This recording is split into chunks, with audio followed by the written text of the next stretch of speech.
Howdy and welcome to episode 3, season 1 of Rahe's Mountain Podcast. Today's podcast is brought to you by Hills and Hollers Design.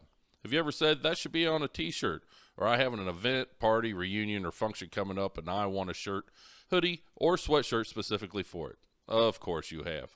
That's where Hills and Hollers Design saves the day. They'll make a design just for you. Hills and Hollers also does vinyl decals for your vehicle, home, camper, or anything else your heart desires. Give them a holler at 513-330-4645 or find them on Facebook. Just do a search for Hills and Hollers Design. Now, on with the show. My guest today is the talented Mike Reeder. Mike Reeder is a musician, producer, engineer, and business owner. Mike's passions have led him on adventures all over the country. His knowledge of guitars and other music industry tools is without rival. I think you'll find our conversation entertaining as well as informative. It is my honor to have him as my guest today. Please make ready for my friend, Mike Reeder.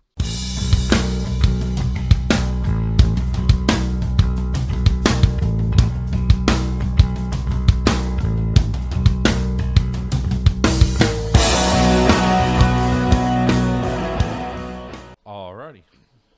Mike, how you doing? Great, Chad. Thanks for having me, man. This is really pleasure. Cool. Thanks so much. I didn't really have anything planned for first questions or where to start off at, but Yeah. I guess the easiest way is how's business going through the quarantine mess? It's slow for walk-in, but our website is pretty consistent for the most part. I think in some ways sales are steady because people are sort of bored and they get out and look for guitars and stuff. Yeah. As far as the stores go, we've been staying busy that way. Profit margins are definitely down because people don't have a lot of money to spend, but we are selling, I would say, at least as much as we were, maybe in some ways cheaper stuff more. Oh, really? Yeah. Okay. Yeah. I guess that makes sense. Yeah. People are a little more strapped. So. Right. Walk-ins are down, which we don't mind because of the way things are. So, I'm pretty much just keeping a few people at each store and keeping the doors open, but we're keeping our distance and there's not making sure we don't have a lot of people in the same rooms and stuff. Luckily, Sure. my Cincinnati store has 10 rooms, so we can spread people out pretty good, and it works out pretty good. I have a full-time shipping guy, and he stays busy, and Wow. I try to pace myself so that I'm not kind of burnt out on that. So. Right. So does your full-time shipping guy, does he have to swing back and forth between Clifton to Covington? No, he works in Cincinnati all the time. His name is Scott. Yeah. He works like the counter and does shipping at the same time. Oh, okay. Yeah, right now it works out that way. And I spend most of my time now, I would say majority of the time doing, edits and our production, because we have a new production division called Mike's Music Production. Oh, really? Yeah, and we're doing like all, videos and audio, and music, and we have a studio at our Covington store, and but I've been doing most of my time doing that. Yeah. And bouncing back and forth when it's busy in Cincinnati. But yeah, it's a good time, man. Heck yeah. A lot of the bigger bands are not on tour, so that kind of crowd that was in the store isn't happening. Bogart's is closed, and Right. Yeah. Which is pretty much right next door, right? yeah, it's literally the next building. Well, Yeah. there's one building in between us. but- I've been in your Clifton store a few times, but I was a lot younger. yeah. I remember being right in there with the cupboard and Right, yeah. stuff like it's that. the cupboard and us and what used to be the Jupiter building, which was a arcade, and then Bogart's. So yeah. Man, that area has changed quite a bit from when. Yeah, it's changed over the years a lot. I mean, when I first went there, that whole Short Vine was a lot of clubs. Mm-hmm. I mean, a whole lot of clubs. Right there in that 2-block area, there was probably 7 to 10 clubs, and there'd be bands every night, and Yeah, I remember specifically Sudsy Malone because it was such a unique. Yeah, Sudsy's was there, Top Cats. There was a place called Shorty's. Mm-hmm. There was a lot of places to play, and it was cool. I mean, it was a big music scene. Short Vine was the place, man. Yeah. Where everybody went. And I've heard all kinds of stories of bands that eventually became, huge international sellers that when they were just, traveling across country in a van. Yeah. And doing, a gig every night in a different city. Right. Sudsies was.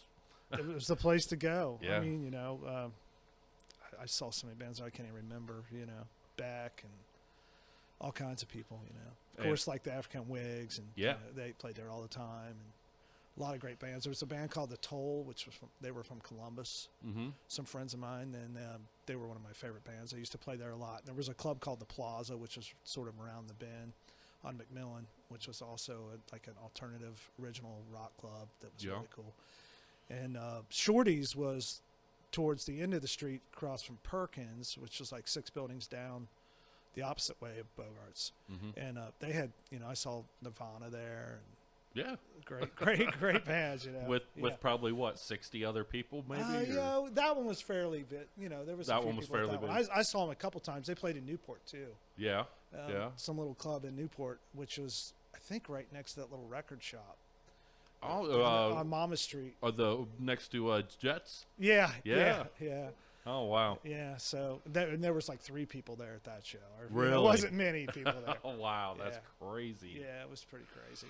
So I'm guessing with the COVID thing and Bogart's being slowed down, that also doesn't do much for walk-in business either, huh? No, I mean, because we're on campus and there's like, a bunch of kids there all the time. So, I mean, we still have a fair amount of like people coming to get strings and stuff like that. I mean, we're busy enough. Yeah. So this has allowed us to get caught up on a lot of things that we probably never would have done. Like list some amps and some things that were sort of on the lower end that we usually wouldn't list on our website. So because of that, it's sort of helped us clean out. I mean, we're down on stock because of that reason. But yeah, I mean, like I said, we've in the last couple of years, we've been building the studio in Covington. I've been focusing on mainly doing the production end of things. And, we've done quite a few bands. And, you just mentioned Dan Ryan and his Bloody Royal Family Band. They're talking about coming in, and we've got a bunch of cool bands. We just did a Doors cover band, which is really cool. I'm doing their edit right now. Oh, really? Yeah. That's basically how I spent all day today. I was doing their video edits.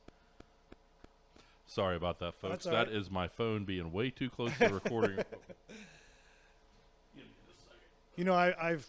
I've set my phone on my amp before it gigs. Oh, yeah. And that actually comes through sometimes, and it's like, what the heck is going on? Oh, yeah. And then once I set it down on my pedal board, it's like, I have that GK combo right over there. Yeah. The little 210 combo, and I figured, well, it's Class D technology, blah, blah, blah. I'm sure they thought of, shield it. Yeah. No. I put that phone I'm telling you, within 5 feet, and that thing is just going crazy, just weird alien noises. I once was playing this outdoor festival, and I took my phone, and I kind of tied it around my cord so that I could see my phone in case it lit up, because it was the daytime and the store was still on. Open. Store was still open. So that way I could tell if somebody called me or something.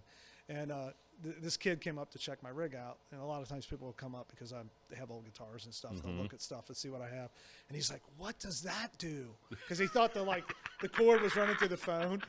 So just to be a smart ass, I said, "Well, what happens is it was an SWR. That was my bass rig." I said, "What happens is the SWR. I send the signal SWR, and then they adjust it and they send it back to my amp." And he's like, "Really? Wow! I've never heard of anything like that." That might not be too far from the truth here another 20 years. Speaking of SWR, and you'd definitely be the guy to ask, are they still in business? Because I sell all used stuff. Right. I have no idea. Right. Okay. I think they are. Okay. I always loved Trace Elliott's stuff. But the last time I played through an actual Trace Elliott rig was before, I guess, PV. I guess PV's their owners now. Oh, really? I don't know if that's good or bad. Well, PV doesn't exist anymore. Oh. Well, yeah, PV is gone. Who has the? I think Gibson. I think Gibson owns Trace. Oh, okay. At least they did for a while. Okay. So yeah. I just saw an advertisement. They're really pushing at least on my feed. You know, they all listen and look to see what you're looking for on your phone or whatever. Right. And I'm always looking at different combos or whatever. Right. I want the loudest, littlest, lightest combo I can ever Well, find. most people do, yeah. I want all the volume Yeah. and none of the weight and none of the size. That's what everybody wants. Yeah. But, you know, you can't really get that. You know, No. I mean, you can only get so much through a little bass amp. You know, so when if I like rehearsal spaces and recording areas, I always have a big giant amp sitting there because I'm not going to move it. Right. Nothing sounds as good as a big giant 810 cabinet or something. I mean, there's just no way out of that. You know. Right. At rehearsal, because it stays there. Right. At rehearsal, Right. I got my full rig. I got my the bottom cabinet is a Gallien-Kruger 18, and then the 410 on top of that, and my 800 RB. Right. That's a dang good rig. Oh yeah. But I am not dragging that to every show. I did that way back when. Well, yeah. And my back just can't do it anymore. When we were younger, we all did stuff like that. I remember one of the first bands I played in, I had like 2 SVT cabinets and an SVT head, and we actually had a real Hammond. And we played in the basement of my house, and we would haul that crap up and down the steps. You know, it's like crazy.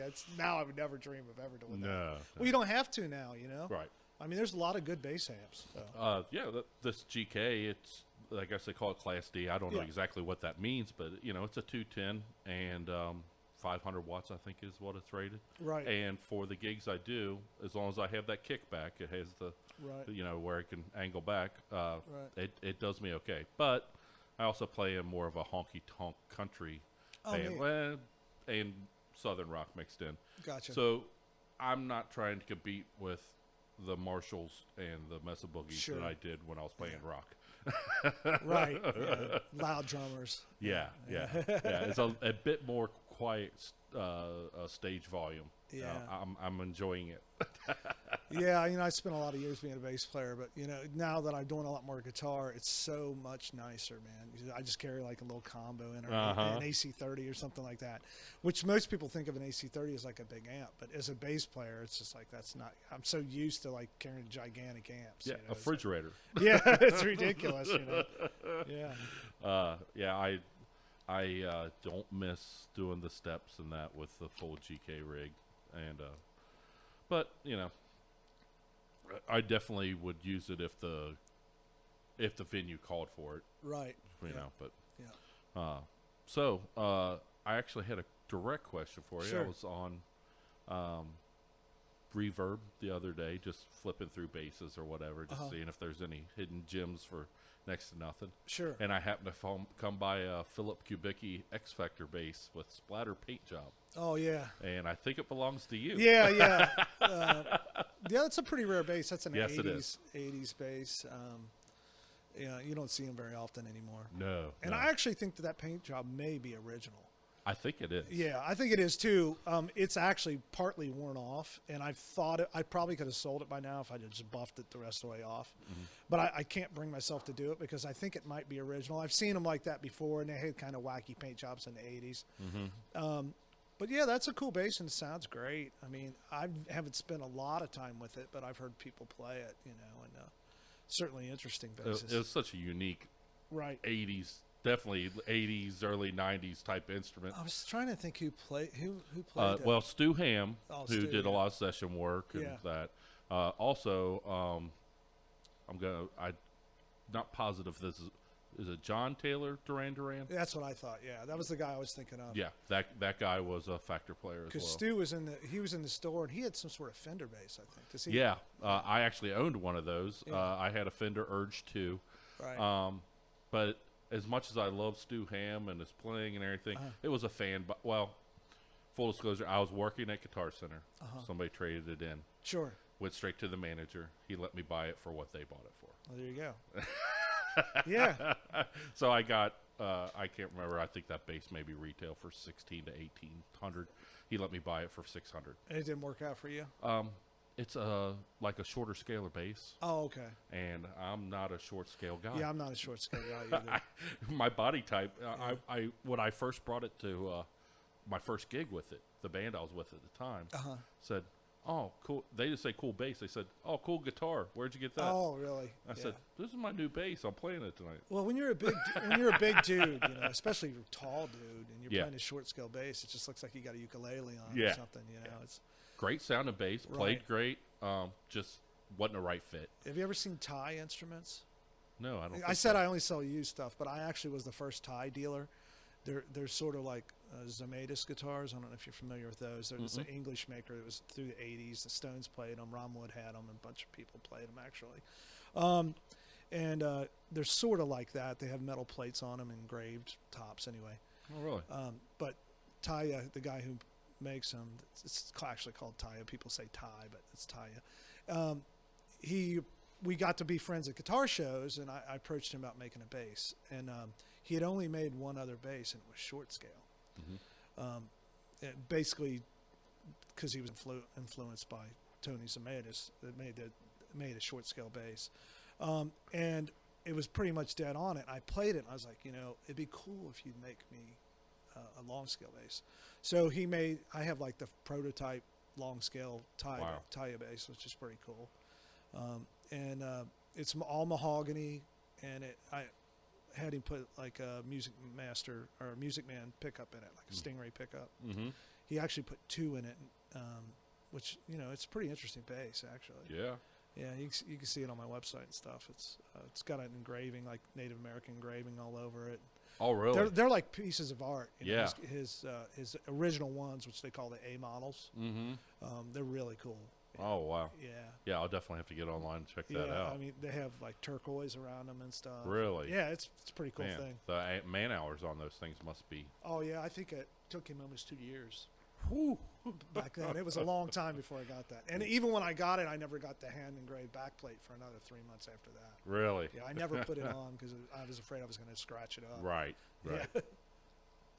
Yeah. So yeah, I let the Urge go, and a couple of other. I had some Korean Spectres, not the American Spectres, or they're the European Spectres. Yeah. I sold a couple of those and the Urge to buy the upright bass sitting yeah. there. Yeah. And was working with it pretty consistently, and then kind of lost interest in it. Now I just have to dust it every once. Oh, well, it's nice. It's a nice piece of art. It looks cool. I like it because it's black. It's pretty neat. But it's not anything fancy. It's just one of the Chinese ones. The Chinese ones sound pretty decent. Yeah. I mean, K bases that everybody loves, they were plywood bases, the original ones. Yeah, I mean, for the money, if you're not sure you're going to stick with it, I saw a fair amount of those. I tried out one that you had in the shop in Covington. Okay. But it was a 3/4 upright, and which is fine for just about everybody. That's what most people want, except for Sasquatches. I was looking for a 4/4, but I saw that you had one. Yeah. I think this was before the pandemic. Yeah. And walked into the shop, and one of your guys was in there. He was actually in there doing some editing work for you. Oh yeah. On your probably Elton Fret Buzz. Anyway. Yeah. So I got it out of the stand and played with it for a while, but it just felt, just because I'm a Sasquatch, it just felt a little too small on me. And I found a guy all the way up by, I'm trying to remember what town in Indiana. It's right down the road from the Sweetwater. Oh, okay. Up in Indiana. Right. And the guy had a 4/4 for sale with the pickup already in it and everything. So lucked out. Yeah. Somebody bought it, lost interest in it. They were playing it in church or something. Yeah. Yeah, I did that, and I don't regret it. The Spectres weren't getting played. They weren't anything of high value that I was going to keep for like a keepsake type thing. Right. And the Urge, it didn't fit me. It wasn't right for me. Right. And I think the guy that bought it was out in South Carolina or something like that, and he was a smaller stature guy and played a lot of soul and funk, and that bass fit the bill to a T. It's weird that Stu would want a short scale bass. Yeah, he's not a small guy. He's a giant dude. Yeah. That's odd to me. Makes me wonder if maybe he started with. I mean, maybe he was just influenced by Cream or something. And, that's my guess. Yeah. Yeah. phenomenal player. I had kind of a steadfast rule that I've backslid on. Was if you were anything close to a hero, I wouldn't follow you on social media. It's an old saying, never meet your heroes because you'll walk away disappointed or whatever. I've been there. So I was kind of, I didn't want to follow him. I didn't want to know him that personally where, Right. But I have actually in the past year started following him, and he's very accessible, much more accessible than I thought he would be. As highly marketed especially a studio basis as he is. I really don't know. I mean, you're not going to see the bad side of people on social media. That's true, I guess so. I mean, people always, show their best on there, I think. But people also can definitely show their ass on social media. That's a good point. That's a good point, yeah. Right. They're a closeted racist or homophobe or whatever they are. Sure, yeah. Oh, I really like that person. I know. It's like, I've had some personal relationships with some people I would consider heroes that, you just never know, man. You never know. And then some people that you might have thought might not have been the kindest people end up to be very, very kind, decent people. So it goes both ways. You know what I mean?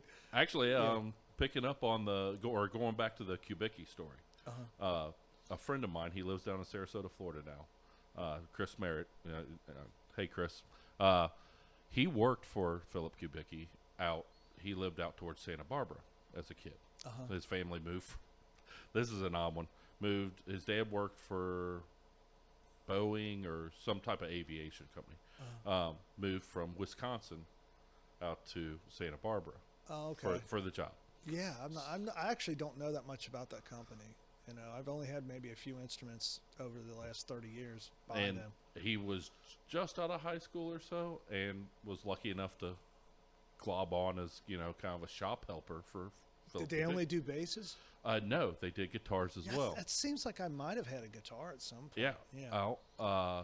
Jimmy Page had ordered a custom guitar. Really?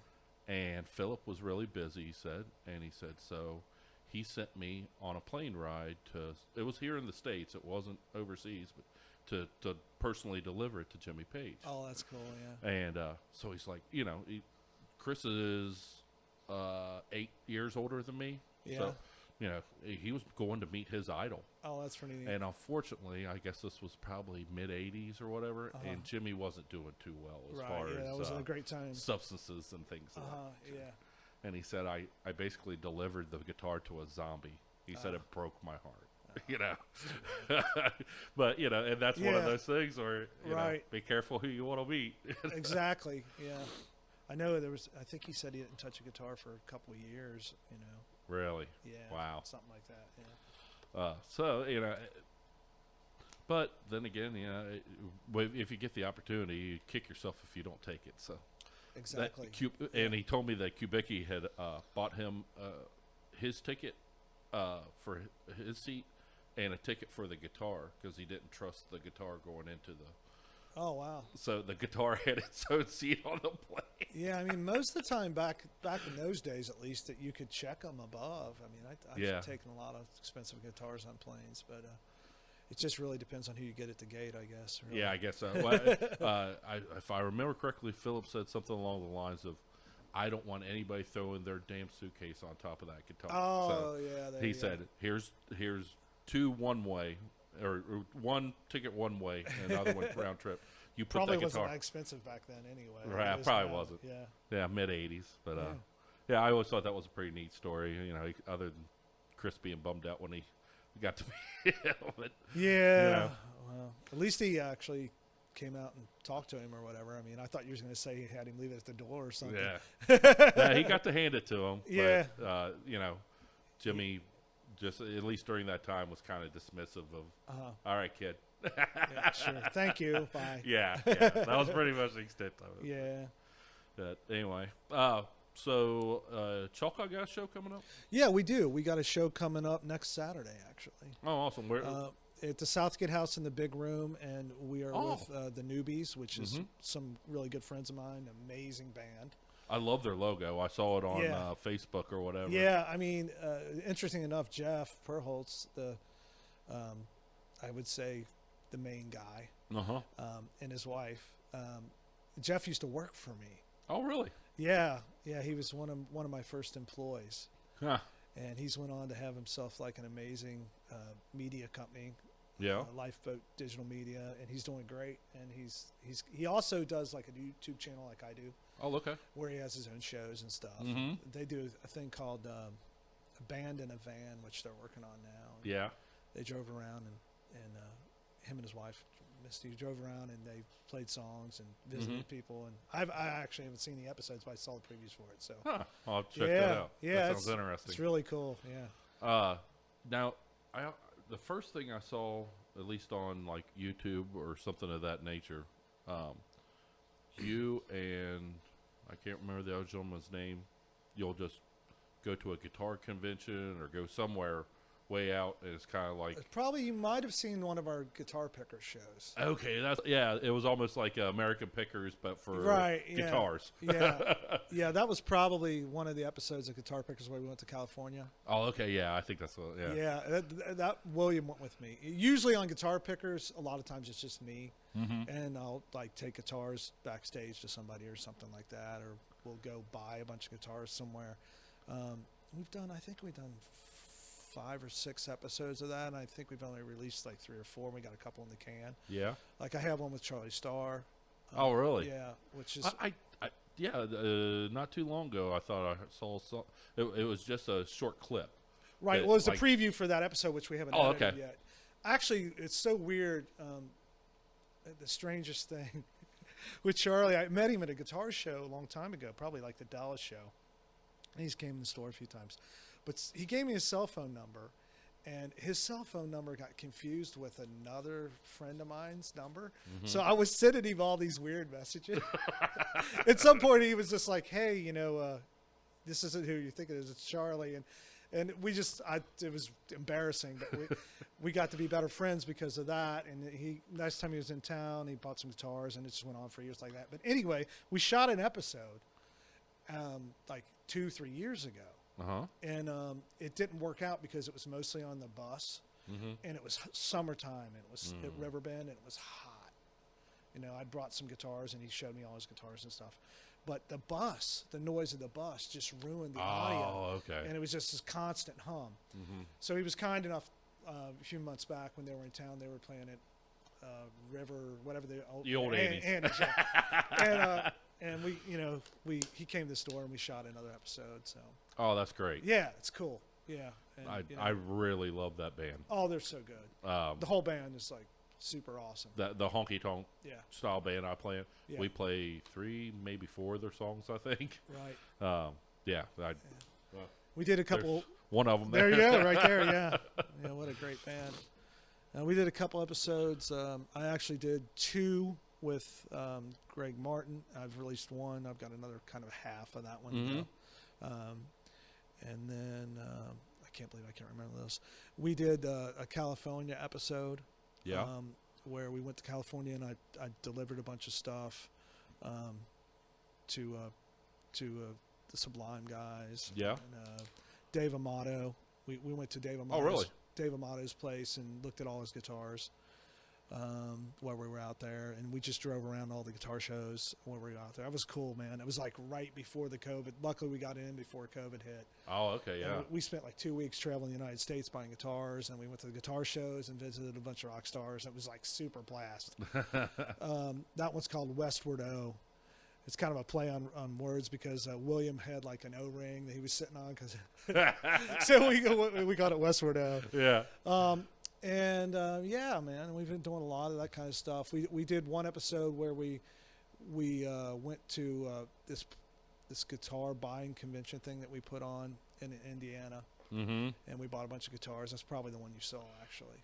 It was hippies music. Yeah. Yeah.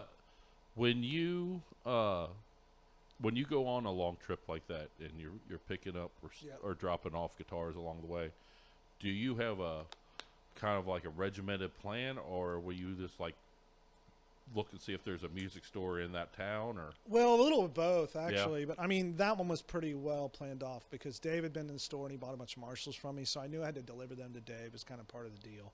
Okay. And then the Sublime guys were in. I had to take some stuff to his house. So they were, Dave was in L.A. and he was in San Diego. So, and it just happened that there was 2 guitar shows, one in San Francisco and one in L.A., I think. So we went the northern route, and we hit all the shops that way, went through Kansas City and up through Colorado and all that, and bought stuff on the way out. Then did the San Francisco show, and then we took a few days off and went to see Dave in L.A., went to that show, and then went down to San Diego and hung out, and, and then drove back the southern route down 40 through Oklahoma and Texas and all that. Yeah, so, did you get to go through New Mexico at all? Or? Yeah, I love New Mexico. It's actually my favorite state. We actually took a lot of time in New Mexico. That state has changed a lot from what it used to be, unfortunately. Oh, has it? Yeah, it's weird, it used to be a lot more like Colorado, I think. But now they're having a hard time out there, So, oh, really? Yeah, a lot of the towns are kind of like Kentucky Appalachian towns where they're deserted and stuff. Oh, wow. Yeah, but I love that state. Yeah, my neighbor just picked up and moved out to Raton, and he loves it. But I also don't know. Where's that state at? Raton. It's pretty close up towards the Colorado border, I think. Yeah. From it's Santa northern. Fe, when you drive that route up through Teos and all those old mining towns, that's a really kind of cool artsy district. All those little mining towns are super cool, and there's like Native American stands and shops where people make their jewelry and stuff. I love that route up to Colorado. Well, I've heard that New Mexico is like more artists per capita than just about any other state in the union. Yeah, it is. There's also some major, there's some major poor people out there. I get it. Yeah. Well, not a lot of artists are really rich anyways. right. Kind of goes hand in hand, I guess. But yeah, he moved out to Raton. I guess there's a big like bike rally there once a year. He made his bones mostly working and building choppers before he left anyway. Yeah. Now he does blacksmithing. Oh, okay. I used to kind of have the car disease, I call it. Yeah. I started out with motorcycles and had a bad wreck, so I kind of let that go because I almost died. And then I got into cars, and I mean, that's a whole nother addiction that is a problem. Yeah. So I have that kind of personality where I'm like a crazy collector kind of hoarder guy. It's just who I am. Well, I have that. My attention span isn't long enough to really get a great collection of anything. But when I get into something, I go head first and spend every expendable dime I have on that, and then after a while, I kind of peter out on it, and I go to something else catches my eye. Yeah, my friend says for me, it's about the hunt, and I guess he's kind of right because usually if I have a goal and once I get it, I'm probably pretty instantly bored with it as soon as I achieve it. Yeah. Like I got in my head that I was going to have like a Lake Placid Blue Fender collection. So I got like almost every guitar in Lake Placid Blue, and literally almost the day I achieved it, I started selling them. Yeah. And then I wanted to get like Flying V's, and I did all that, which I still have a lot of the V's, but and then like Les Pauls, I got all the Les Pauls from 52 to 62, which was my. Oh, wow. There's a lot of weird minutia in those. So, I mean, I still have a lot of those, but instantly, like literally when I got what I thought the complete collection, I just started selling them off. Yeah. Because it's fun to just find the stuff, and, because of what I do, you might meet somebody that's really passionate about something, and it kind of like triggers you, at least it triggers me. So, I mean, if you're into like, kabuki basses or whatever, and you're passionate about it, it rubs off on people, you know what I mean? And then Before I know it, I'm interested in them.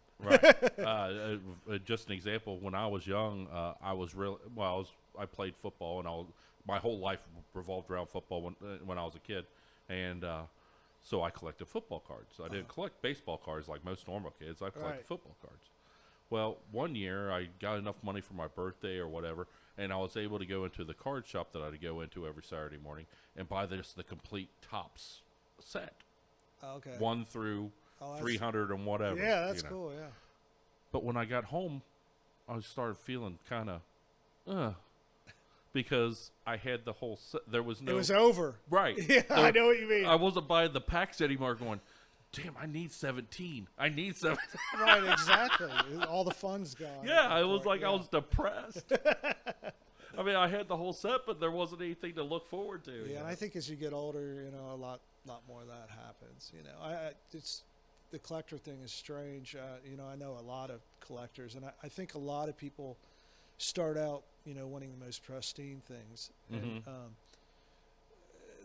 sometimes the more mature you get, the more you sort of appreciate at least the vintage guitars, the more worn guitars. Yeah.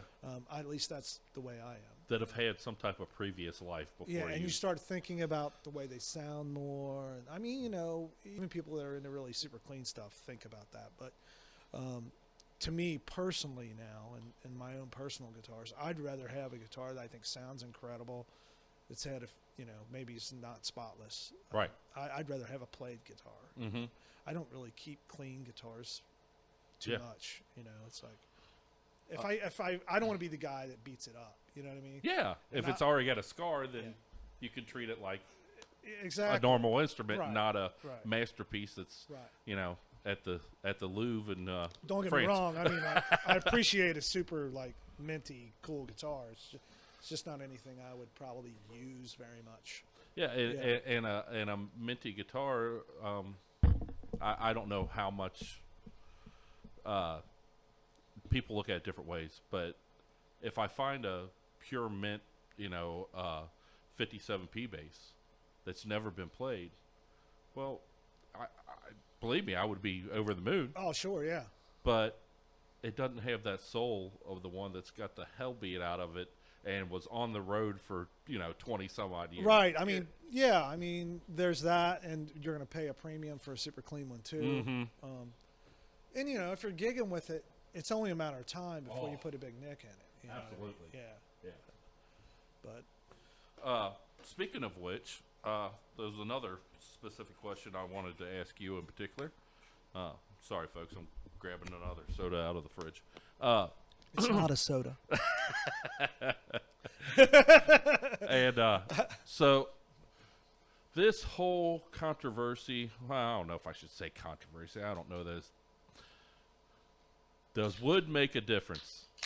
Oh, absolutely. Age on wood makes a difference. Okay. And finishes make a huge difference. So the the Fenders used to use the what kind of paint? Nitro lacquer. Nitro. Yeah. Which I guess is available again in some. If you pay the extra money. Yeah. I mean, so even the finish on top of the wood can have makes a tonal huge differences. A huge difference. I mean, the new poly finishes are basically just layers of plastic, thick, hard plastic, and right. It's not you're not really hearing the wood. Okay, I see. It's not ringing. Right. I mean, an electric instrument, it's relative anyway. But, yeah, I guess I probably should have phrased my question better. I definitely understand more acoustic style instruments right having tonal qualities. But, it makes a huge difference, especially like vintage Gibsons. Really? Yeah. See, I don't have a dog in the fight. I just... Sure. I've seen, God, I don't know how many videos and stories or blogs about it makes all the difference. No, it doesn't make any difference. Well, the way I feel about that is I've been doing this a long time. I've never, if you have the opportunity to have like a real 57, Strat and a reissue, and they're both sitting there in the studio, no one picks the reissue. That's very So true. that's just reality. Mhm. So maybe the other one sounds better, maybe it doesn't. But for the most part, it's just, it's the same way, like, with, at least in my opinion, like, the Helix and the Line 6 and all that stuff. That stuff sounds pretty good. Mhm. They have the dial where you can set it to a deluxe reverb or a Marshall. Same thing, man. You Yeah. walk in the studio and there's a real JMP or a Plexi sitting there. Mhm. People are going to play that every single time. Right. But it doesn't mean there's not a place for that other stuff. It's just, the way I think of it is life's short, man. Just why play a copy if you Sure. don't have to? Yeah. It's like, I spent a decade. I love the Music Man bongo since it came out, yeah, I've had one. I like them too. and I was like, wow, I don't playing music for me is it's a hobby. I don't have to turn in a tax return at the end of the year for what I've profited from playing music. So I was like, do I really need to go and drop $2,000 on it? And then finally, I got into my 40s and my mid 40s, and I pulled the trigger. I found a used one, Sure. and I got it for $1,000. And you know what? You're probably never going to lose a penny, and Right. you'll have all that joy with that. I mean, if you do it right, you most of the time make money on instruments. If you take your time, and you don't pay too much for something with issues, and there's nothing wrong with something with issues. It's just got to be priced for something with issues. Mm-hmm. Like people, a lot of guitars, especially Gibson guitars, have headstock repairs. Sure. I mean, I sell a lot of headstock repair guitars, but you're getting it cheaper because it's a headstock repair, and it's always going to be a headstock guitar, but it's still going to gain value. Mm-hmm. So yeah, I mean, if you do it right, you shouldn't really lose money. I mean, a lot of times if you go out and buy a new fancy limited edition, whatever it is, Mm-hmm. you might lose some money. But if you buy it used on the market, that kind of, for the most part, instruments have been a very good investment. Mm-hmm. Like I said, if you go out and buy some Korean-made thing at full retail, Mm-hmm. or Chinese something or other, Yeah. Absolutely. you spend $700 or $800 on it, and there's 40 of them used on reverb for $250. You're going to lose. But I mean, you just got to learn that lesson. One thing that I've found, I found it pretty fascinating. Ibanez was a huge company there in the late '80s Sure. with their RG series, and they had all kinds of them. Yeah. With a lot of high profile guitarists endorsing them or whatever, whether it was Vi or Paul Gilbert or Right. all those guys, Frank Cabali. The actual Japanese made ones from the 80s are going for more money now, or double the money now Oh, of sure. what they were when they were brand new. 70s lawsuit Ibanez guitars. There's a whole fanatic crowd that love those things. We sell a lot of that kind of stuff. Yeah. Japanese guitars are probably the biggest seller for me after American guitars. Yeah. So yeah, I mean they're quality instruments. Mm-hmm. I mean, especially late 70s and through the mid 80s, most of that stuff is actually really good guitars. And even as you get towards the later 80s, in the Electras and the West Tones and all those are great guitars for the money. Yeah. I mean, they really are. I mean, you can get those as cheap as $250 and get a. I was just in a pawn shop the other day, and there was a I think it was a West Tone neck through 3 pickup Phoenix guitar. It was a metal-ish kind of thing, and it had the tremolo and all that, but it was $200. And it's just like that's an incredible instrument for that. I mean, and they sound really good actually. But it's just out of fad right now. Yeah. Maybe I'm not seeing things correctly because I'm getting old, but it looks like at least currently, like I was at practice last night with my band. His daughter comes down. She's in first grade, kindergarten.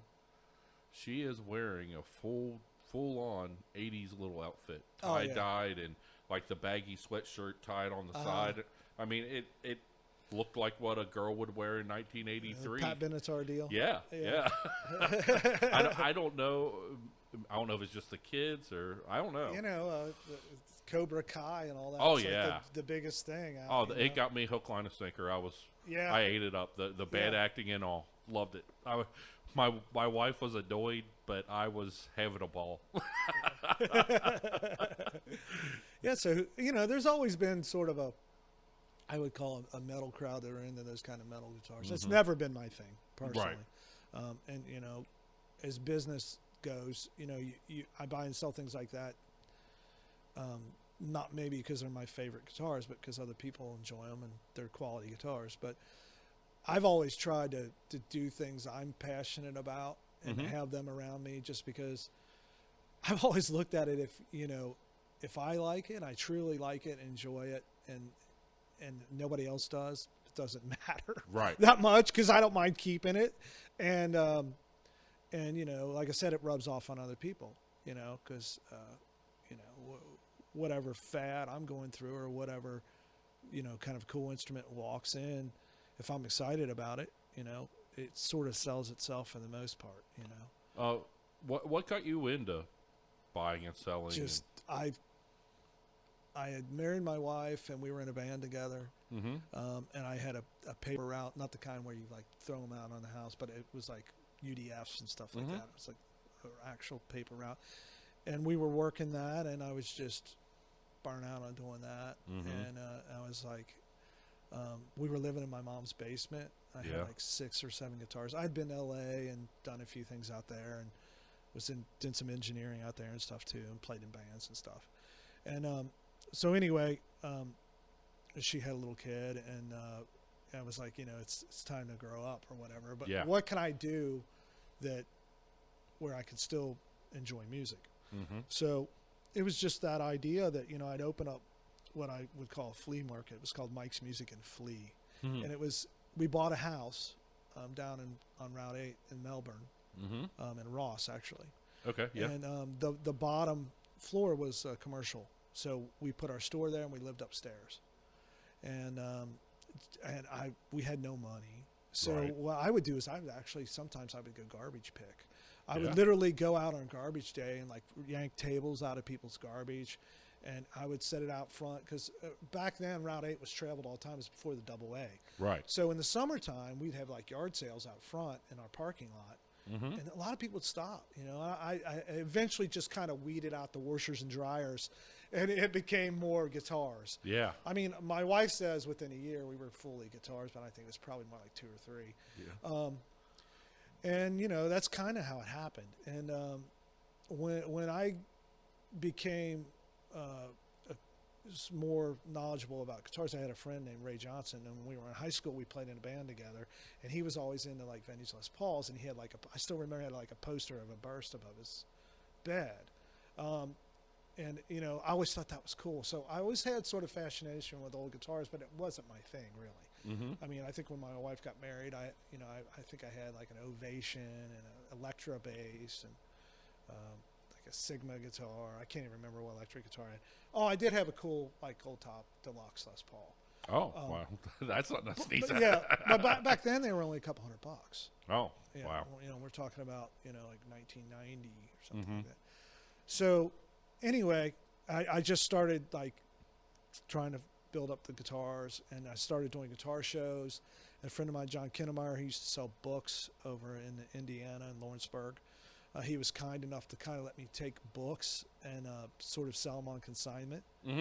But secretly, I was just educating myself. Right. So, you know, and, you know, I got to become good friends with a lot of people at guitar shows, and met George Groon. And back then, all the big dealers would do the shows. It's not so much anymore, but, you know, I had a friend named Buck Sulcer, who was like a big dealer. My friend Tim Comer. All these guys were sort of like the founding members of some of the founding members of the vintage guitar world.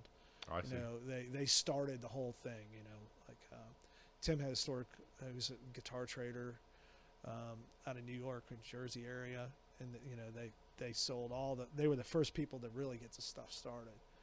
Obviously George Groon is a good friend of mine and great guy. And, he used to travel around in the back of his truck and sell stuff. And, Really? yeah. When we would all set up at, shows and we would be there all weekend. Mm-hmm.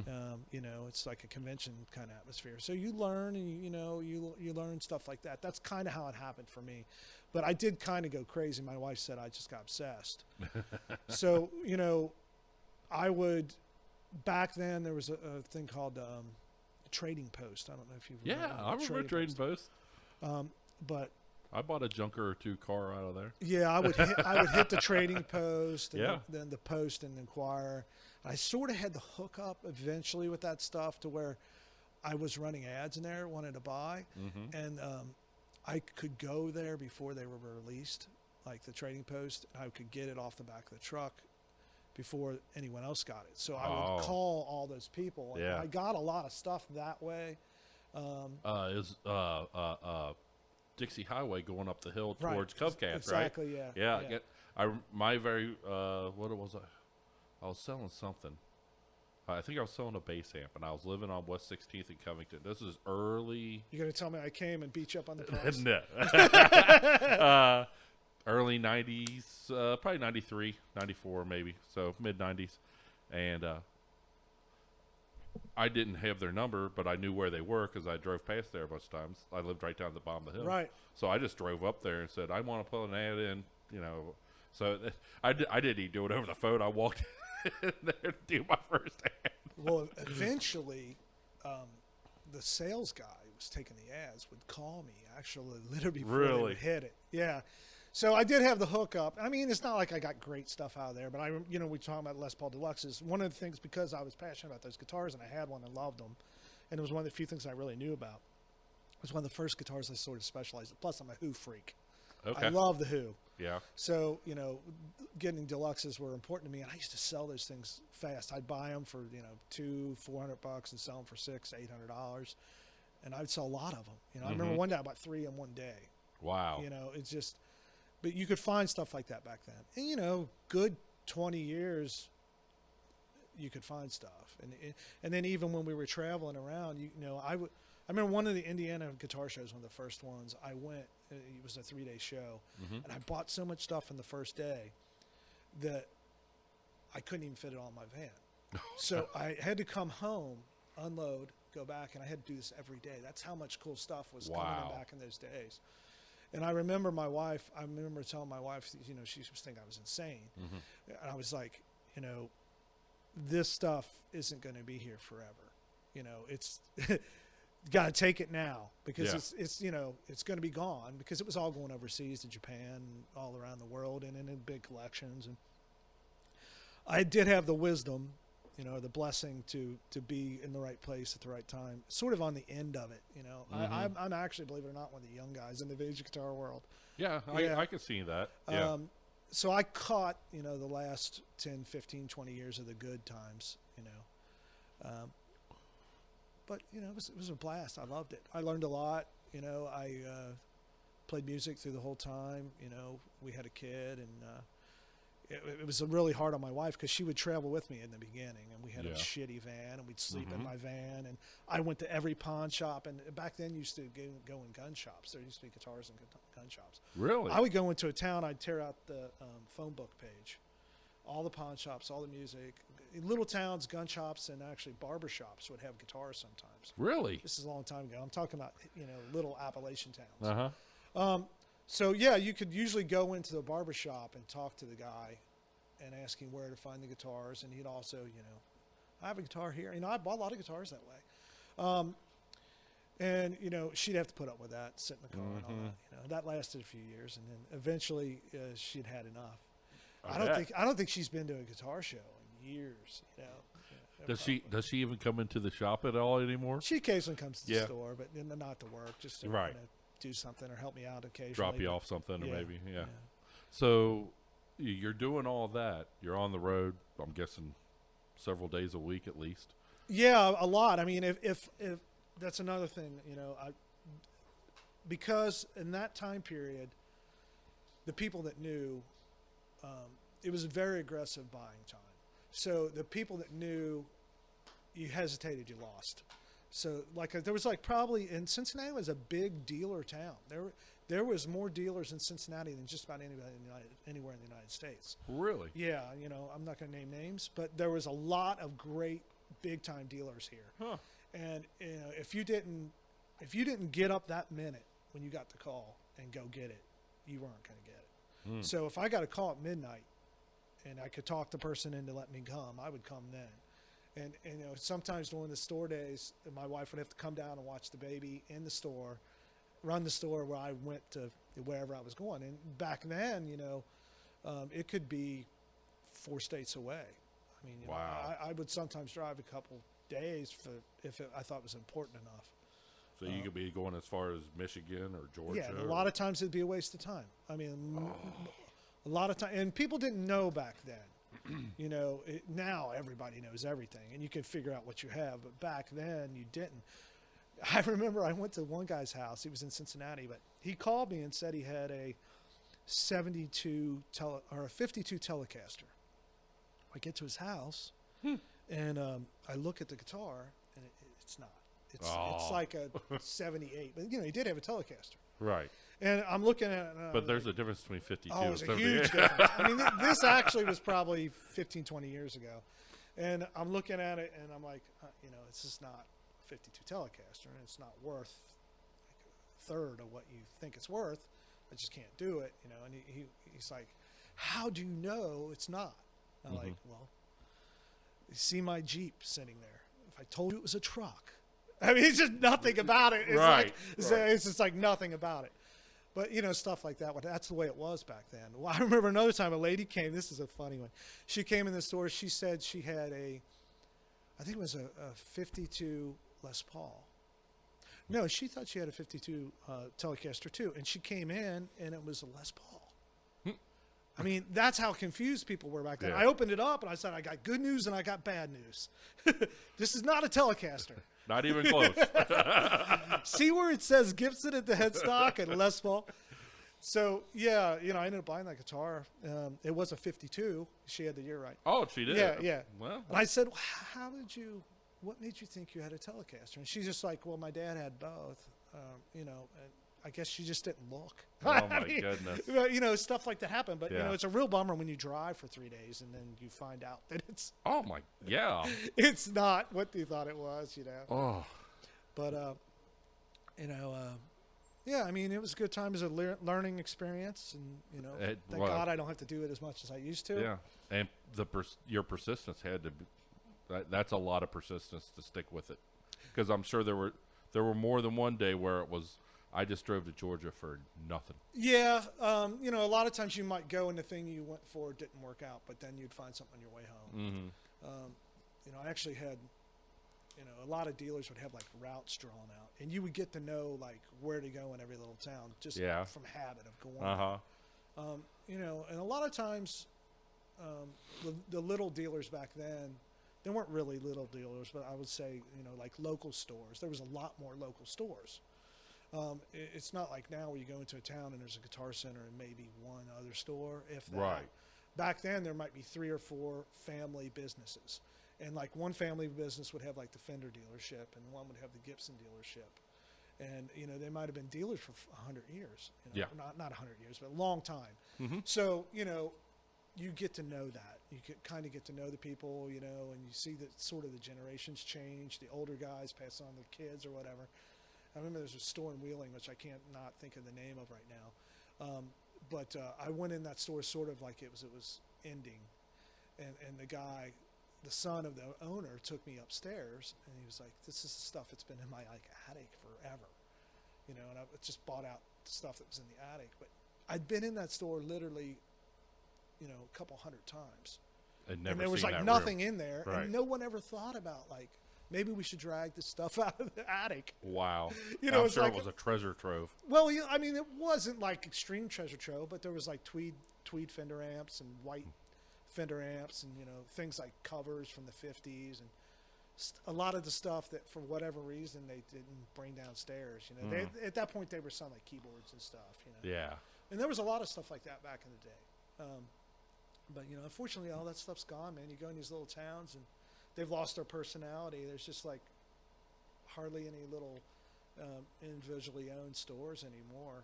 Right. It's just not there. Well, I remember, being a teenager. I picked up bass around 15 years old, and there was the main staple. I was living in Burlington. The main staple was Buddy Rogers and Florence. Buddies, yeah. I taught at Buddies for a small time. All my buddies took lessons from Eric Cook. Yeah. And, I took bass lessons from Blake Smith's bass player Chuck, who's not with us anymore. Anyway, but that wasn't the only game in town by any means. No. There was the Music House. There was Mashanauts. Sure. There was, now I'm dropping their name. It was, I loved that music store, actually, because they always had bass gear I loved. It's up towards Midwest. Yep. Yeah. Up there in Norwood. Yeah. They always had some nice bass amps that I couldn't afford. Yeah. They were one of the first people to be Olympic dealers and, have really serious basses. Mm-hmm. But yeah, I mean, Cincinnati was a big music town even before that period. Hughes Music was, I don't know if you're familiar with them. Mm-hmm. They were in Norwood. They're actually like a block away from Midwest. Oh, is that how close? Yeah. I'd heard of Hughes, but I'd never been in there. Yeah, I got to go in there right at the end of the time. Lonnie Mack got his Flying V there, and a Wow. lot of cool guitars came through there. And it was interesting because I was from Cincinnati, but I didn't know about Hughes. And George Groom was actually the first person to turn me on to Hughes because he used to go there and buy stuff. Mm. And I think he told me about it. And, a lot of great, like really rare guitars came out of there. Really? Really, oh yeah, like Explorers and V's and like stuff that there's just not very many of. I didn't know until, golly, just a few years ago that for a while there, now this is predating even 80s or whatever, Cincinnati used to be a really popular town for people to come in and cut records. Oh, yeah. Huge town to come in and cut records. Yep. I never knew. I always just figured it was Memphis, Nashville, Los Angeles, New York. Yeah. That's it. Yeah. King Records and Herzog. There's a lot of places like that for sure. So you did all of that, and you had your dwelling up top, your store down at the bottom.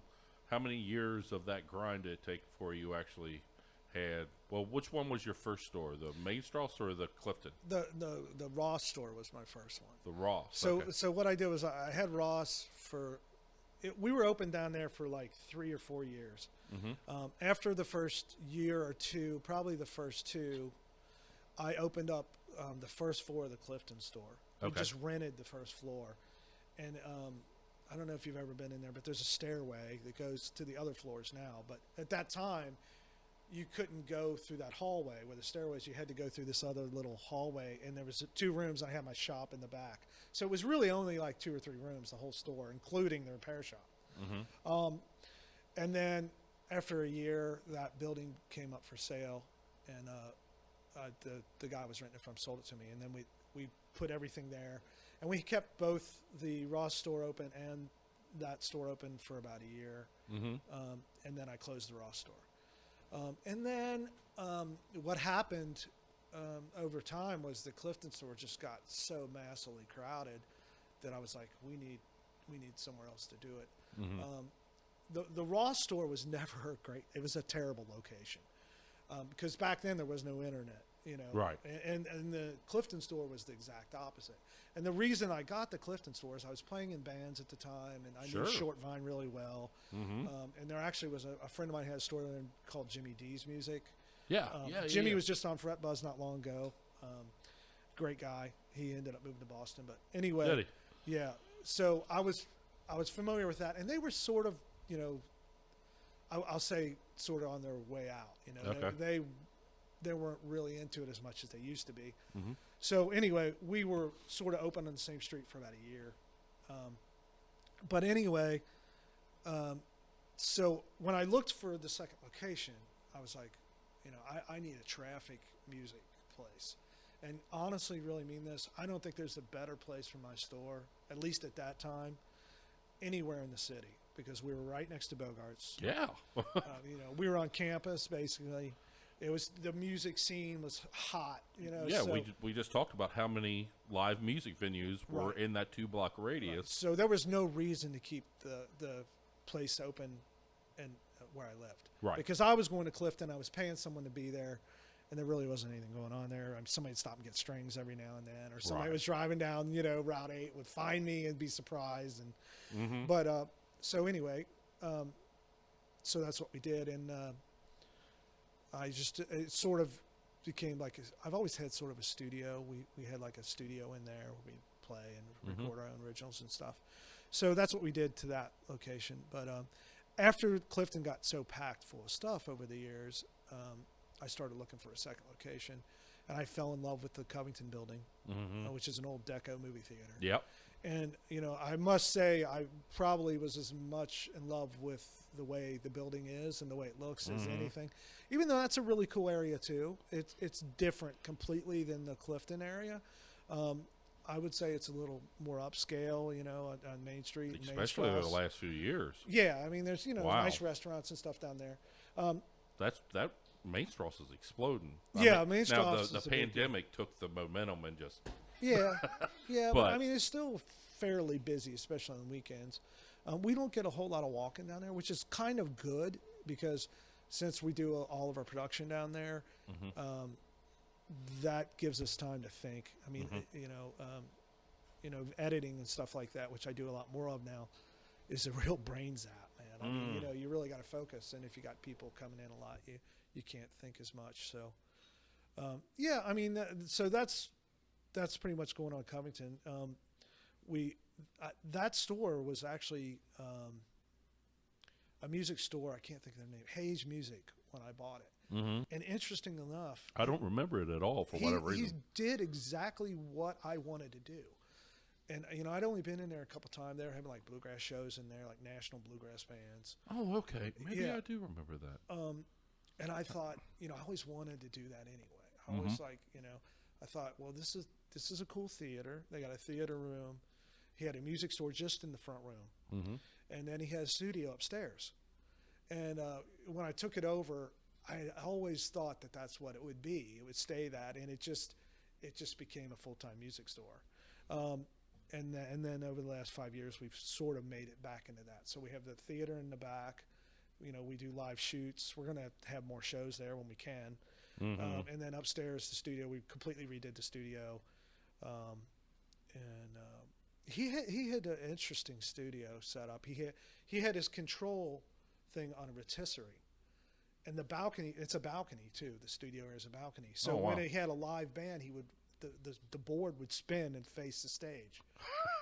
It's crazy. And then he had the two sound booths on the sides. They were sort of like angled towards the middle of the room, but they were so skinny that you could only get in there with like acoustic and banjos and mandolins, and that was his thing. I mean, you could sing in there, but you couldn't fit a drum kit in there.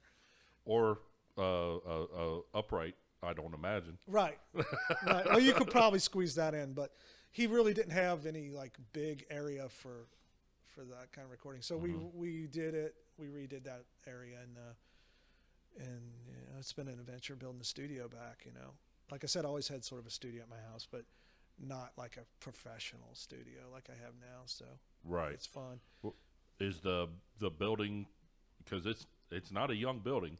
No, But it pretty solid? oh, that thing is it's like an armory. I mean, Really? well, because it's an old movie theater, the walls are like Oh, yeah. they're I'm serious. They're like a foot and a half thick. Yeah, so I mean, the next door business isn't hearing, Gone with the Wind all day. You know, I guess so. I guess. Yeah, you know? but yeah, I mean, it's a great building. I love that building. We just had a construction behind us, which has made it hard on us to record. But Is that done yet? yeah, it's getting real close to done. Dear Lord. Yeah. I remember I was playing a gig basically across the street, Strauss House, and trying to find a place to. And this is during daylight hours. Yeah. And I just went to drop off my stuff, and then I was going to go back home. Anyway, Yeah. that construction. Oh, it was a nightmare for a while. You know. Yeah, it really made it hard on us. But I don't really do much of the engineering. I mean, I do mostly the video editing and directing and things like that for the TV shows, and like people's like music videos and stuff. I'm mostly involved in the visual end of it. Mm-hmm. And then I have a couple audio engineers, Mike Wojciechowicz. I know I said his name wrong, but it's close. And Elton Clifton, Brian Lovely, Mike Tukolvi. Mike teaches at Sin State. Brian Lovely, is he the Flying Underground? Yeah. That's his band, right? Yeah. Or in Brian's that band or whatever. Is an amazing player. If you're not familiar with him, you should yeah, be searching. For sure. And he's got an incredible ear. I'm lucky to have all his engineers available for people, So, when work comes in, everyone sort of has their own wheelhouse. Mm-hmm. I mean, all of them can do anything. And I stick my head in there and kind of produce a little bit. But for the most part, I'm not doing the capture. Right. But it's fun. It's great. It keeps my mind out of the retail side of things. And because I imagine retail can really grind on you. Oh, it can beat you down, buddy. Yeah, and I did my time. I haven't really been sitting behind the counter in a long time, but I hit it pretty hard in the beginning. So yeah, you paid your dues. As they say. I definitely did. Yeah. So you do Chalk Eye, but you also in Soul Group. Yeah, I've got too many bands. Yeah. Soul Group hasn't played in a long time. Right. But play in that band with Davey Mack and Matt Bischoff and Chris. McFarland's one of my buddies. Yeah. Yeah. Me all and great guys. I love them to death. Yeah. I can't wait to get back out there and do it again. And Davey and Chris and all those guys are just like super talented. Mm-hmm. I mean, and I've been very lucky to play with a lot of talented people.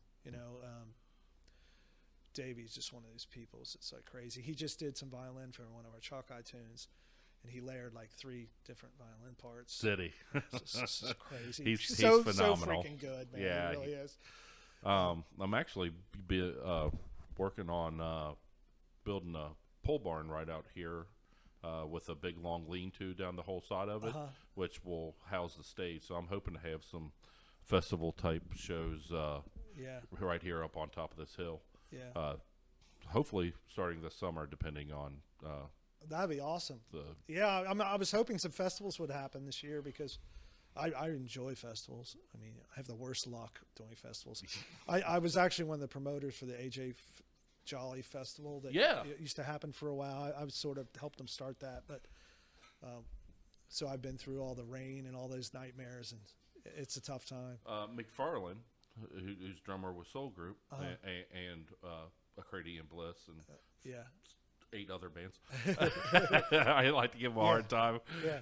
But anyway, he put that thing down at Callie's Campground together. Yeah, we played both times there. And, man, he put in so much work. Yeah. And he got rained out once. And basically got nothing but headache out of it. No, but you know what? We had a blast. We were there for 2 days, and we went out 4-wheeled, and we had a good time, man. Yeah, thanks. We came to the last one, and of course, now it didn't rain, but it was the hottest weekend of the entire year. I remember the last one. Yeah, that was a rough time. It really was like 104 degrees or something crazy. But yeah, I mean, I've been doing that. I've been actually Chalk Eye is probably the most busy band that I play in, and we're doing a lot of originals. We've been working on an album in the studio for a long time. Me and Bill Sears. Bill is an amazing writer, and we work together on arrangements. He comes in with a lot of ideas, and I'll add a part or two or change things. And sometimes I'll come in with a song and it'll be almost done, and he'll. It's interesting because like the songs that I bring in, often he plays all the lead parts. Mm-hmm. Because when you write songs, most of the time it's acoustic guitar. Right. So on my songs, like we just did a song called Firefly, most of the lead part is all Bill. He's doing that, which is I'm so happy with it. We just released a video for that. Yeah, it's doing really well. Yeah, it's doing really good. Yeah, I just saw and it's been a week or two, and we've had like 3,200 views, which is pretty good. Mm-hmm. Bill plays on that. We have a guest on there, Dave Franklin, who plays keyboard. So I've played in bands. Oh yeah. I know Dave. Yeah. A little bit. Yeah. Amazing. He plays Hammond on it. Mm-hmm.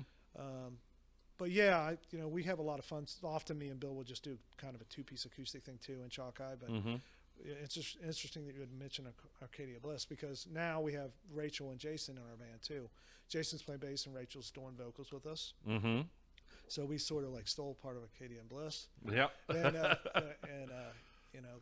it's great. I love playing with those guys. Yeah, they're good people. Yeah, for sure. I got to know Jason and Rachel. I was in a band. I didn't name either band, but both of them have Stone in the name. I was in a band called Stone's Throw. Played some shows. Oh yeah, we played shows with you guys before. Mm-hmm. And now I'm in Rolled in Stone. But I got to know Jason and Rachel and Jim Moss and McFarlane and all that. That's kind of how, just through. Right. I put that. The first show I went to put together at Madison was supposed to be on the live side. There's supposed to be a DJ up on the roof. Well, it was getting down to like 50 degrees or something that night, and he didn't want to be up there. Sure. He wanted the live side. So the guy from there said, "You mind playing the big side?" I'm like, "Well, that's the hall costs twice as much." I said, you know, and he goes, "Well, I'll give it to you for the same price." So that's how we. Oh, that's cool. Yeah, and then that went pretty easy, and I was able to cover cost of the hall, so that's all I cared about. Right. Yeah. And then so we started playing. We played the live side the next time, which I think you all were involved in. Yeah. Arcadian Bliss. It all sort of runs together every time. But yeah, it's fun. I play in the Mud Pies too. I've been playing with those guys for, I guess, 25 years now. And we used to stay a lot more busy. Just lives and schedules slow it down. Just COVID. Man. Oh, COVID, yeah. COVID just got That's us. got. Yeah. I finally am going to be able to play not this Saturday, but next Saturday for the first time in I don't know how many months up in Fairfield. Oh, that's great. As a full band. Yeah. Now my singer and lead guitarist, they both play guitar, but they've been doing the acoustic duo thing all the way through COVID almost. Right. They get gigs all over the place, but for a full band, right. It's tough. Yeah, me and Bill were doing a lot more of that in the beginning, but it's just honestly, I mean, I love doing that because I play a lot of mandolin and that when we do that and stuff, and I play different instruments than I normally would play. But Bill's like, he just likes playing the rock band, man. It's just so much fun. I mean, you can relate, you get to play through loud amps, and it's a different energy. Oh, absolutely. So we've been focusing on that for the most part, but we'll probably get back to doing some of that again. Yeah, I gave the guys at practice kind of a hard time. I said, "You guys are living like kings, playing Sundays and Saturdays and Wednesdays." I said, "Us poor bass players." And I looked at the drummer. I said, "We're starving." Yeah, well, I mean, and who knows what's going to happen? I mean, I was praying that we would have a lot more, festivals coming up, but it's not looking like it's going to happen. I think they're afraid to plan them. Yeah, and even when it does happen, are they going to be able to afford to pay the bands, anything at all much anymore? Right. It's set a really bad precedent, and you can't blame the bars if they're having a hard time. I know at least two of our next three shows they called us and asked if we'd take some less, and we agreed to help them out. Right. Yeah. So support live music, guys. Yeah. Yeah, absolutely. I mean, this might be the last go around where you can actually show up and see a live musician playing something. Another generation or two, it might be gone. I'm not sure what Saturday's going to be like. I haven't looked at the numbers, but hopefully it'll go okay next Saturday, and we're going to film that too. Actually, really? Actually, Jeff's going to film it with his company, and so that'll be released at a later date. Oh, that's awesome. Yeah. So I'm looking forward to that. And, I also have this new project going on with Steve Earle. Yeah. And a buddy of mine, Rob Olson, and Andrea Simler, who they play in the Chakras, Rob and her. Mm-hmm. And you know Steve?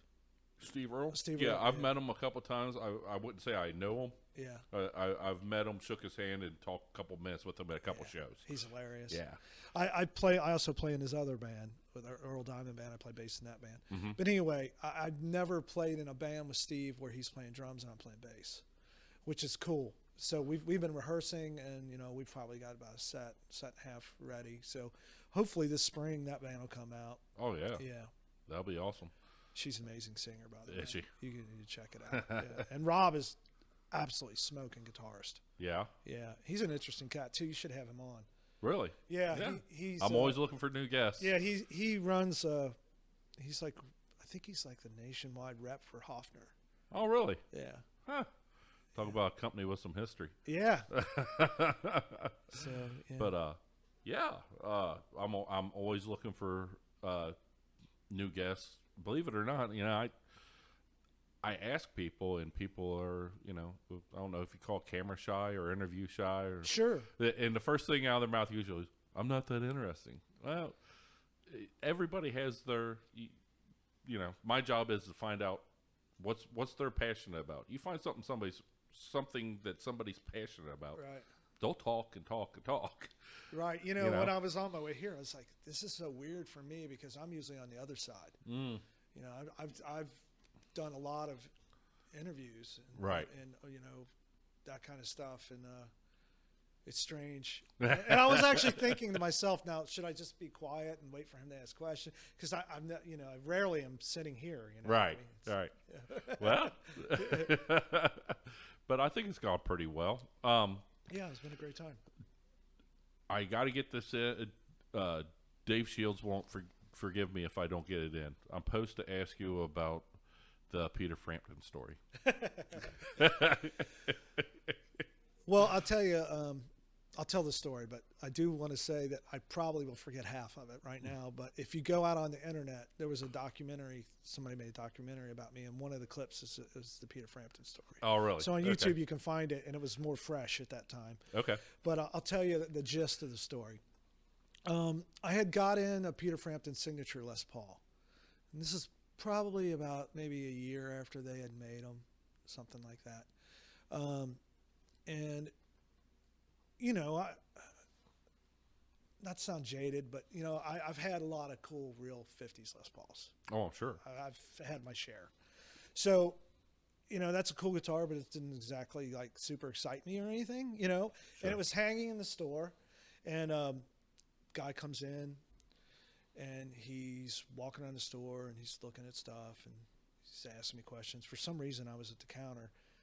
Or actually, I think he asked to see real Les Pauls. So he came upstairs, and we talked, and you can just kind of tell through time that this guy sort of knows what he's doing. Like he knew like British blues stuff that a lot of people wouldn't know. You know what I mean? Yeah. So we kind of hit it off. We're talking about amps and all this kind of stuff, and then walking around the store. He's probably there like half an hour, 35 minutes. End up downstairs in the front room, and he sees that guitar, and he goes, "Oh, you got a Frampton signature guitar?" And I was like, "Yeah, yeah."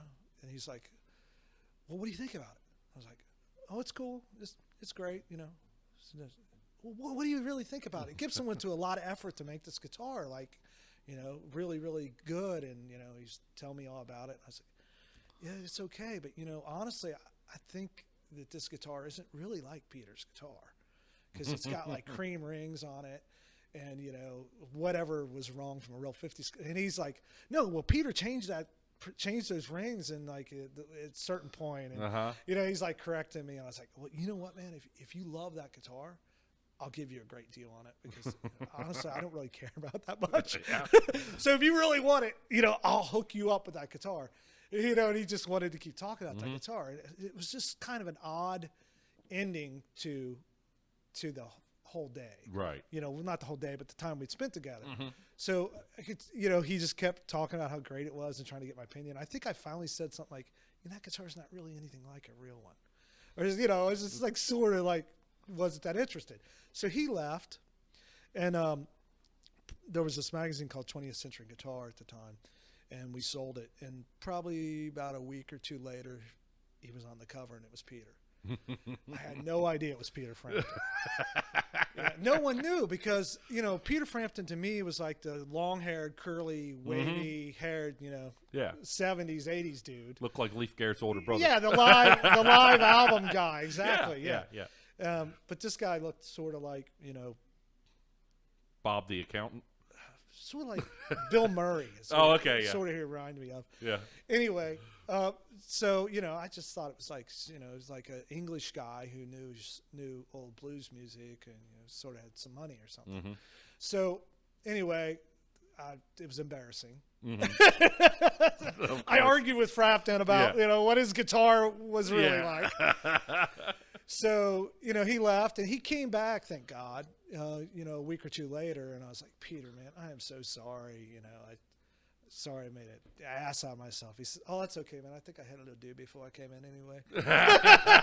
Or something like that, So he was so cool. He hung out and he told me the whole story of how his guitar got stolen and, he was getting it back at that time.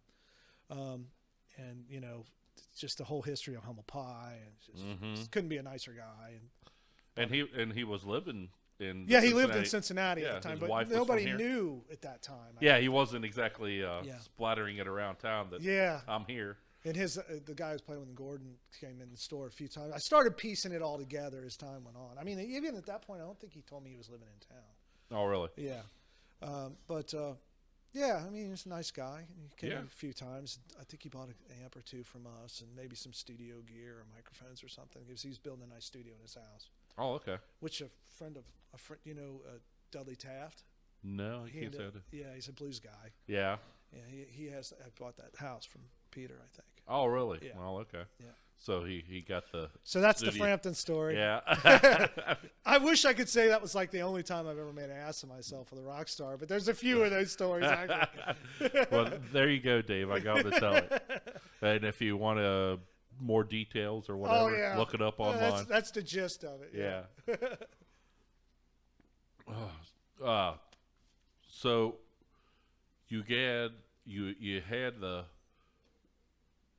humble beginnings pushing it, and then you had your store there in Ross, and then you had your store there. You moved on up to Clifton, and you're in Covington now. And I know you deal in used instruments. Did I hear you say right? You carry any new lines? Well, we're not really we're not Italian Deer anymore. Originally, when he was doing like the handmade ones, I was like the first dealer, and I sold a lot of the handmade ones. Oh, okay. When they started mass producing them, I kind of stopped doing it as much. Pretty much we're not doing any new stuff now. Oh, okay. Guitar Center and all those places, fine places, great places. They can have that. It's just not what I'm into. Right. I mean, but we do sell, cheaper used stuff and, American new stuff and not used new stuff. Right. Like American Standard Strat stuff. Right. I mean, we sell a lot of that stuff. And we're kind of a weird store because we've never really like specialized in one thing. A lot of vintage stores are sort of like your acoustic store, or mandolin shop or bass shop, or we only sell electric guitars, but we've always done everything. Now, we've always done vintage mics, keyboards, banjos. Okay, that's what I was going to get to. Yeah, we do it all. I mean, a lot of that stuff is not out. People don't understand that you come to Mike's Music, a lot of the stuff isn't out. But we have all that stuff. What about percussion, drums? Yeah, we sell drums. Yeah? Yeah. Okay. I guess what that question was leading to, well, I'm sure you heard about it through the grapevine that Guitar Center just went through another bankruptcy situation. I go into like Sam Ash up in Tri-County area. Definitely not what it once was. Yeah, I think Sam Ash is they still have inventory at least. Oh yeah. I just went into oddly enough, I went into Guitar Center a few days ago looking for a particular record. They said they had in stock. An LP. Really? They got this small they little. sell clocks and radios and stuff now too. Yeah, I mean, hey, I'm not above it. Yeah. Well, what I'm wondering is I can definitely see your style of retail for instruments always having some type of brick and mortar establishment. I'm wondering if the new retail, brand new stuff, so Guitar Center, Sam Ash, well, you see it with just about every retail market now. Brick and mortars, to me, because of online sales, Right. I think there's going to be a lot of commercial real estate sitting empty. Oh, no doubt about In it. very, very And in fast the order. vintage world, a lot of people are selling out of their basement now. A lot of people. I mean, there's always been that underground, internet Mm-hmm. guy. But most of the big stores have stayed open retail. But that I could see it going away too. And I think a lot of the new companies in the industry are going to. I personally think they're going to cut out the dealers. It's going to go direct. Right. You're going to buy straight from the big guys. Everybody will become Carvin. Well, it used to be when you had a Gibson dealership, they had what they called dealer protection, and there couldn't be another dealer around. That stuff has went to the wayside a long time ago. Believe it or not, Yeah. I ran an archery course here for about 7 years. I saw all the stuff out Yeah. there. Yeah. And the bigger guys in archery, Matthews, Hoyt, Bowtech, they have the same kind of thing. Right. If you had a Matthews dealership, couldn't have another Matthews dealership in so many mile radius. Well, you paid for that, too. Right. I mean, I was Mhm. offered. Oh, yeah. I was offered a lot of that stuff over the years, and I just didn't want to be dictated to what I had to buy and what I didn't have to buy. Absolutely. And there was many times where I thought about it, Mhm. but because I wanted to sell used stuff too, it just never made sense to have a used Les Paul for $1,500 and then have a new one sitting next to it that was 1 year newer and it'd be $2,500 and the dealer's paying $1,400 for it. Right. Or whatever. It's just like it made no logical sense for me. So there was always moments where I remember a time like when Van Halen was had his Ernie Ball guitars. Mm-hmm. I can't think of the name of them, but they had fancy maple tops. Yeah. Wolfgangs, I think they were called. Well, before that. Oh, before that. The Okay. PVs were Wolfgangs, but there was an Ernie Ball. Oh, okay. And those guitars were like super, super popular. And, Yeah. dealers were fighting over them. And I had a chance to be an Ernie Ball dealer. And I was like, I would have done it actually at that time just to get those and Stingrays. Mm-hmm. But, they wanted you to take, all kinds of weird guitars that I just couldn't sell. Right. And, luckily I didn't because, that fad eventually wore off. But I remember buying those guitars at guitar shows from dealers for full retail and then selling them for more money used. Really? 'Cause that's how popular they were, Yeah. especially overseas. And there's been a few times over the years where that kind of thing has happened. And Ernie Ball's known for making a pretty dang good They're instrument. great guitars and a great company. And, I still bought things from them, strings and stuff. And, it's I can't blame them for wanting to do that. They want their whole line to be represented by a dealer. And it makes sense from their point of view. It's just, it didn't make sense for me. Right. So I never, ever went down that route. I would rather have the store full of, eclectic variety of weird stuff. Mm-hmm. Whether it's a strange Japanese guitar or, an oddball, Moog synthesizer and a strange Gibson banjo, and then a lot of newer guitars that are everywhere. It's just not what I was into. Yeah. I think I think the ones that did go after getting as many franchises or whatever you want to call them in there, are probably at this point in time in history. A lot of those probably stores are regretting- gone. Yeah, they're gone. Yeah, I mean, back then, when that was the big thing, most of it was floor planned, which means they were sort of advanced those guitars and paid them off as they sold them, and it was often a losing proposition for a lot of dealers. And if you didn't re-up at the end of the year, you lose your dealership and then give it to somebody else. Like I was talking about the bows, same exact. They would you had to buy so many, and they'd ship them all to you. And if you didn't take them, somebody else would. Right, and that stuff worked great for people that were in one music store towns. That was a great thing, and it worked. And back when those little towns were local, and they usually had like a lesson guy there, and everybody would come and they'd buy their new guitar and they'd step up to the better guitar as time went on. people shopped local back then a lot more. Yeah. You know, but yeah, you know, it's Because I think the Walmarts and the Targets will make it. yeah. But it's just the intermediate, you know. It's the same way with production stuff. I mean, because of the technology with production. I mean, when I first started, when I was in LA, we would record on reel to reels, and you know, we would cut tape. I mean, we still do that some, but do you?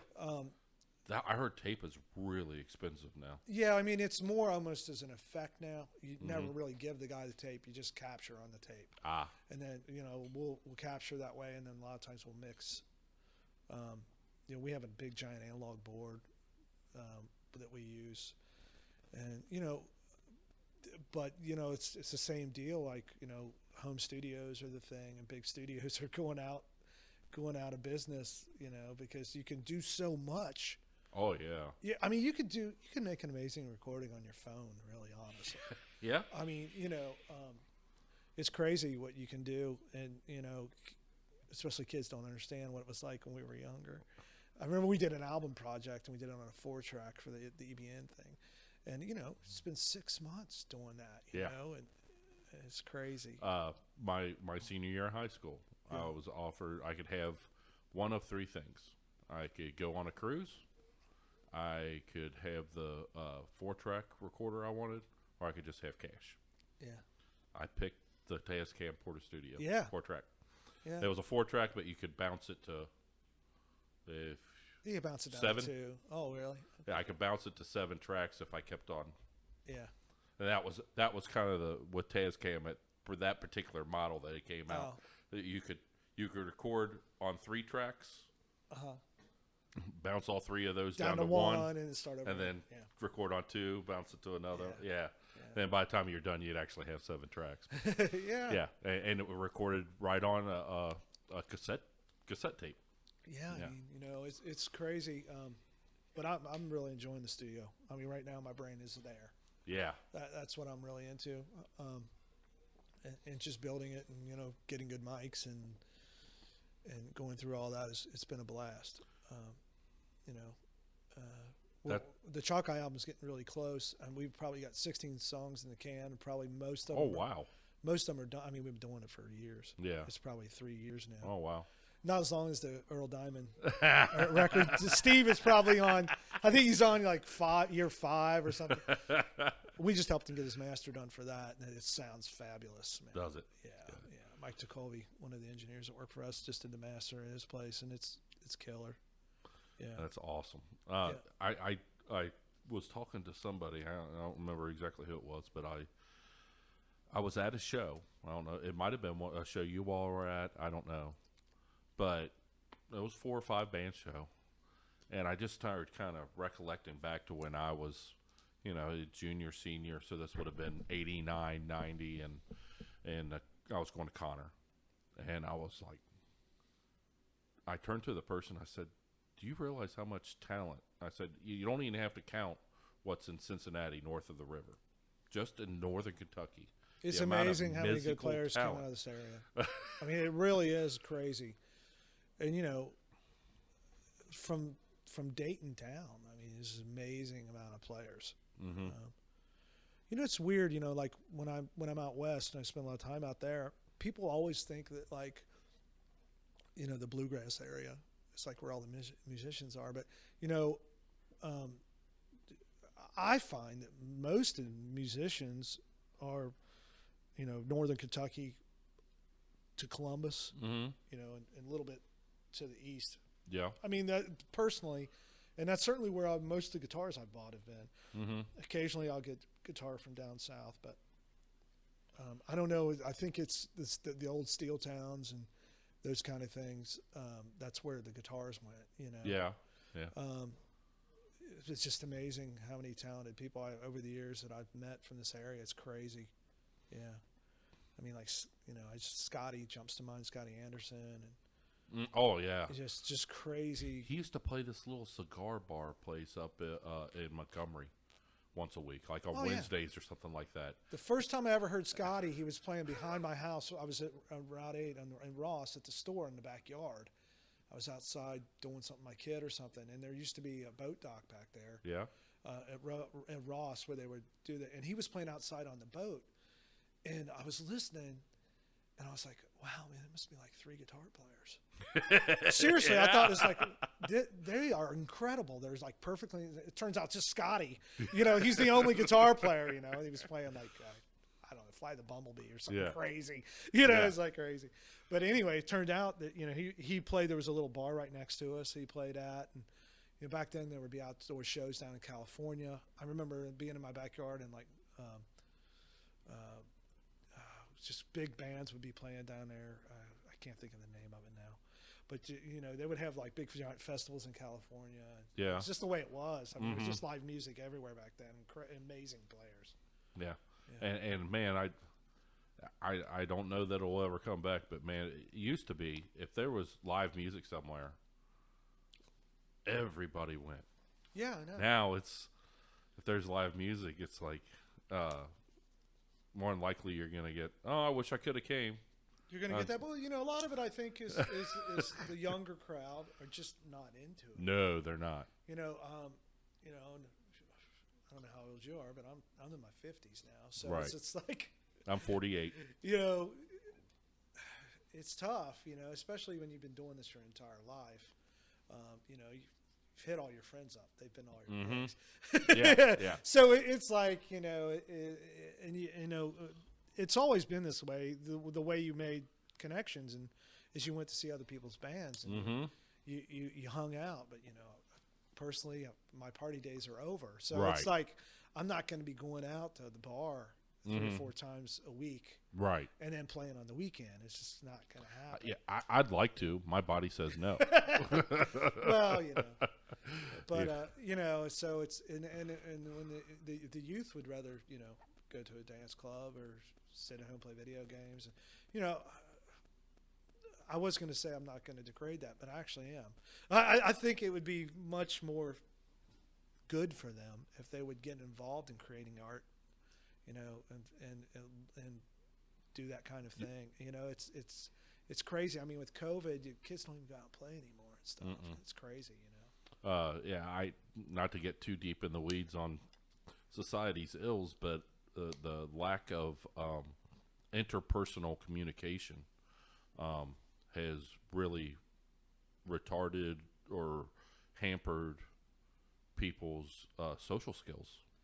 Yeah, I remember like when I was first starting to play guitar and taking lessons and coming home from school and sitting in my room and playing for like 3 or 4 hours, and stuff like that. I mean, there is a lot of kids that still do that, and a lot of people are still into it, and it happens. But as far as the live music scene goes, it's tough. I mean, it really is. But the young kids that I see doing that, that put in the work, and they're doing some cool stuff that I've seen on YouTube. Oh, yeah, absolutely, there is. Writing good songs, and they'll put together a whole recording on their own with, I want to call it Dr. Rhythm, but whatever the drum program is. Yeah, Logic or whatever. Yeah. I mean, it's amazing. People bring that stuff in the studio sometimes, and I'll listen. I'll say, hey, dude, man, it's almost as good as we can do. You're right. I mean, it's freaking awesome. But they don't have any passion or drive to say, oh, I want to get with some other musicians and go. Isn't it strange? Yeah, they're okay with it just being. Yeah. I'll just try to get some YouTube hits. Yeah. You don't want to be on stage. You don't. Yeah. That's why I don't practice. To me, so that I have some type of higher opinion of my playing ability. Right. I practice so I don't suck on stage because that's where I want to be. Exactly. That's exactly right. I mean, I've always been into the live performance thing. I mean, I'm more in the studio now, but it's almost because I'm forced there. Mm-hmm. I love playing live music. Yeah. I mean, I would do it every day if I could. Oh yeah. It's like that's why I'm playing in a million bands or whatever, and because none of for the most part you don't make any money. No, I mean, especially really if you play done. Especially if you play originals. Right. Exactly. You got to do it because you love it and you want to create, and I didn't want to say that there's nobody doing that are young. There is plenty of people doing it, but when we were young, it was everywhere. Oh yeah. I mean, there, like I said, like on Short Vine, literally on Saturday night, man, there would be so many people on the street you couldn't walk. Yeah. And you could walk from, one club to the next, and there'd be a lot, a live band playing. Most of them playing at least half originals, and it's crazy how the music scene is just gone, at least that part of it. I can name at least one. It's got at least some young members in it, and I think they played that same steaming hot gig that we all played at the VFW on the 4th of July. The Interns. Oh yeah, great, yeah. Yeah, those guys and they're are killer. kids. Yeah, they're great, yeah. At least if I remember right, at least the singer, guitarist, and the bass player were young. At least they're kids to us. Yeah, they're probably, I bet they're 25-ish. Yeah. When you're this close to 50, that's a kid. Right, but yeah, I mean, other than that, I mean, there's other young bands. I don't really know that many. I really don't. It's crazy. The few that my son has told me about, because he's 22, so he's in that kid. Right. They're into, and I don't fault them for it. At least they're doing something. More of the black metal and death metal and that type of stuff, which kind of goes along with youth anyway. Sure, yeah. I listened to a lot more thrash when I was younger than I do now. There's a whole folk Americana scene too. I mean, among the youth, I mean, people were into banjos and which is cool. That's great. I mean, who would have thought that would ever happen? Which is interesting. It's almost kind of a rejection of technology, I guess, getting back to roots and the actual banjo. I mean, I give banjos a hard time, but I actually don't mind banjos. But we like to make fun of banjo players. I bought one fully expecting. I was like, well, I'm a bass player. I play with my fingers. Yeah. It won't be much different. Bullshit. Yeah. That thing kicked my butt. I never did get very good on it. Yeah. It's a different thing completely, isn't it? Yes, it is. Yeah. I mean, fun. Banjos are fun. Yeah. And so my lead guitarist has been fiddling with it here lately, so it's not on the wall. My cheap Ibanez acoustic bass. You'll have to show me your banjo licks here. Yeah. You don't want to hear those. Well, Mike, is there anything else? Dude, that's it, buddy, man.